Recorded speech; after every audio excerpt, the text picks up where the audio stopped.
என்னதான் நம்ம வந்து வருஷம் வருஷம் கந்தசஷ்டி விரதம் இருந்தாலும் இருக்கிற நமக்கு நிறைய டவுட் வந்து இருக்குதுங்க, நிறைய கேள்வி இருக்கும். அதே மாதிரி புதுசாக கந்தசஷ்டி விரதம் இருக்கிறவங்களுக்கும் நிறைய கேள்விகள் அப்படிங்கிறது இருக்கும். குழந்தை விரதத்துக்காக மட்டும் இல்லாமல் வாழ்க்கையில் எப்படிப்பட்ட தீராத பிரச்சனை, நமக்கு இருக்கக்கூடிய நோய், தாங்க முடியாத துன்பம், இதுலேருந்து விடுபடணும்னு நினைக்கிறவங்க யாராக இருந்தாலுமே இந்த விரதத்தை வந்து கடைபிடிக்கலாங்க.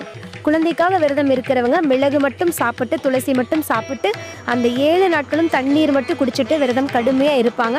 சில பேர் வந்து பால் பழம் சாப்பிட்டு விரதம் இருப்பாங்க. இன்னும் சில பேர் வந்து ஒரு வேளை மட்டும் சாப்பிட்டு விரதம் இருப்பாங்க. உடல்நிலை வந்து நமக்கு ஒத்துழைக்கல அப்படின்னா சில பேர் வந்து எளிமையான உணவு 3 வேளையுமே எடுத்துக்கிட்டு சஷ்டி விரதம் இருப்பாங்க. இந்த கேள்வி, கந்த சஷ்டி விரதம் இருக்கிறவங்க காலை மாலை 2 வேளை குளிக்கணுமா, பக்கத்தில் இருக்கிற முருகர் கோவிலுக்கு போகணுமா, நாங்கள் பிரசாதமாக நாங்கள் என்னெல்லாம் நாங்கள் படைக்கிறோம் அப்படின்னு நிறைய பேர் கேட்குறீங்க. நமக்கு முடிஞ்சால் 2 வேளையும் குளிக்கலாம், பக்கத்தில் இருக்கிற முருகர் கோவிலுக்கு போகலாம். அப்படி இல்லைன்னா வேலைக்கு போகிறவங்கலாம் ஒன்றும் செய்ய முடியாது.